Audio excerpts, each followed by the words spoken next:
Orang kaya itu bekerja sebagai petugas kebersihan. Tujuan Asane adalah mencuri kalung senilai 20 juta dolar. Cara mencurinya juga sangat istimewa. Pertama, Asane berpura-pura menjadi pria terhormat di pelelangan. Setelah itu, dia berhasil membeli kalung tersebut seharga 60 juta dolar. Namun saat Asane sedang memeriksa kalung tersebut, temannya yang menyamar sebagai satpam mengkhianatinya. Dia mendorong Asane ke bawah dan meninju Asane sekali. Rekan Asane dengan cepat mengambil kalung itu dari tanah. Mereka naik ke supercar merah dan melarikan diri. Namun sebelum melaju terlalu jauh, mobil tersebut langsung menabrak gedung. Polisi segera menangkap mereka. Tapi ini semua adalah rencana Asane. Asane telah meramalkan bahwa mereka akan mengkhianatinya. Maka saat terjatuh, Asane membuang kalung itu ke tempat sampah. Kemudian, dia mengambil gelang palsu itu dan melemparkannya ke tanah. Cincin ini telah berhasil menipu semua orang. Sore harinya, Asane berubah menjadi pembersih lagi dan mendapatkan kalung itu. Asane mencoba melakukan semua ini karena ayahnya yang sudah meninggal. 30 tahun lalu, bos ayah Asane kehilangan sebuah kalung.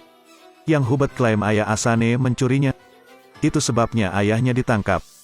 Namun anehnya, kalung itu tetap tidak ditemukan. Ayah Asane juga gantung diri. Sejak saat itu, keberadaan kalung tersebut masih menjadi tanda tanya. Namun 30 tahun kemudian, Asane tidak sengaja melihat kalung itu muncul di TV. Dan putri Hubert, Juliette, mengadakan lelang di Louvre. Apakah ayah Asane difitnah? Untuk menyelidikinya, Asane memberanikan diri untuk mencurinya. Kemudian dia mengajak Juliette keluar ke taman. Asane memberitahu gadis itu bahwa kalung itu dicuri olehnya. Jika Juliette menginginkan kalung itu kembali, beritahu saya mengapa kalung itu muncul di Louvre. Sebenarnya Juliette tidak tahu tentang ini. Gadis itu juga mengatakan bahwa kalung itu dibeli oleh ayahnya dari toko. Melihat Juliette tidak berbohong, Asane buru-buru pergi. Dia pulang ke rumah, membuka kotak peninggalan yang ditinggalkan oleh ayahnya. Asane juga menemukan petunjuk dalam surat wasiat. Kata ayahnya, cari saja Etienne akan tahu semua yang sebenarnya. Dan Etienne adalah teman satu sel ayahnya tahun itu. Jadi Asane menyusup ke penjara dan menemukan Etienne. Etienne memberitahu Asane, ayah Asane meninggalkannya sebuah buku. Mengikuti instruksi Etienne, dia menemukan buku itu. Beberapa kata dalam buku itu telah dilukis dengan air oleh ayahnya. Setelah menyambung huruf-huruf tersebut menjadi sebuah kalimat, ternyata ayah Asane dibunuh oleh seorang wanita bernama Anne. Sekarang dia hanya perlu menemukan Anne dan dia akan menemukan kebenaran. Namun saat kebenaran akan terungkap, Asane bunuh diri. Untuk membalaskan dendam ayahnya, Asane memilih bunuh diri. Asane dimasukkan ke dalam tas oleh staf penjara dan dibawa pergi. Tapi tiba-tiba resleting tas itu perlahan ditarik keluar. Ternyata Asane hanya memalsukan kematiannya untuk kabur dari penjara. Selanjutnya, Asane hanya perlu menemukan seorang wanita bernama Anne untuk ditanyakan. 30 tahun yang lalu, ayah Asane diperkosa oleh Hubert dan masuk penjara, dan meninggal di sana. Untuk menyelidiki siapa yang membunuh ayahnya, Asane menemukan petunjuk yang ditinggalkan ayahnya tahun itu. Temukan saja Anne akan tahu yang sebenarnya. Asane dengan cepat menemukan Anne, yang merupakan istri Hubert. Ternyata kalung itu tidak dicuri tahun itu. Seluruh keluarganya berencana memasukkan ayah Asane ke penjara. Dan alasan dibaliknya mengejutkan. Anne mengatakan, selama Babakar mengaku, anaknya akan dididik di lingkungan terbaik. Di saat yang sama, dia juga akan menggunakan hubungannya untuk mengeluarkan Babakar dari penjara secepat mungkin. Demi putranya, dia menandatangani pengakuan.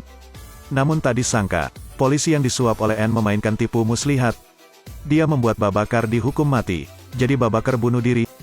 Anne mengatakan Dumont dan Babakar tidak memiliki permusuhan. Sampai hari ini dia masih tidak tahu mengapa Dumont melukai Babakar. Asane dengan cepat menculik Dumont, lalu memaksanya untuk memberitahu dalang di baliknya. Tapi Dumont tidak berani mengatakan yang sebenarnya. Jika dia mengatakan yang sebenarnya, dia akan kehilangan nyawanya. Asane mengancam Dumont, jika dia tidak mengatakannya, dia akan mati. Akhirnya, Dumont mengatakan yang sebenarnya. Tahun itu, Babakar dilukai oleh Hubert dan dikirim ke penjara. Hubert kemudian meminta istrinya untuk menasihati Babakar agar mengaku.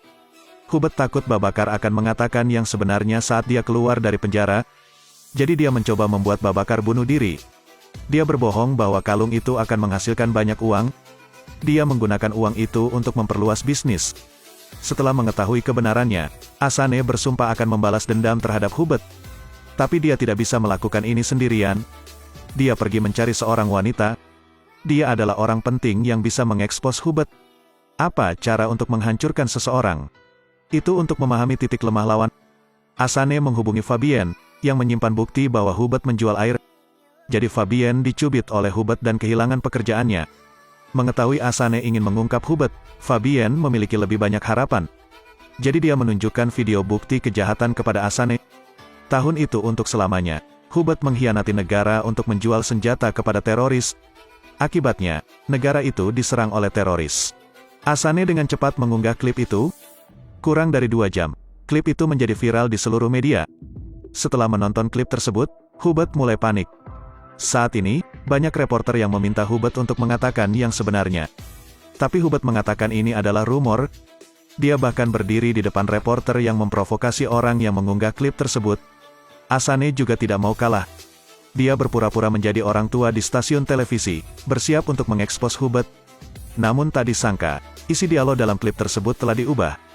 Ternyata, Hubert telah menyuap stasiun TV tersebut untuk mengubah kontennya. Dia juga menyewa pembunuh untuk bersiap menghancurkan Asane. Untungnya, Asane dengan cepat mengalahkan si pembunuh dan melarikan diri. Tapi Fabienne tidak seberuntung itu. Pembunuh itu masuk ke rumah Fabienne, memaksanya untuk memberikan alamat Asane. Fabienne lebih baik mati daripada berbicara. Ketika Asane tiba, dia menemukan Fabienne digantung sampai mati. Dia pasti akan membalas dendam, tetapi dia harus mengeluarkan istri dan anak-anaknya dari sini terlebih dahulu. Seluruh keluarga duduk di kereta. Namun tak disangka, pembunuh Hubert juga mengikuti. Keluarganya pergi ke kota lain. Tetapi putra Asane tiba-tiba menghilang.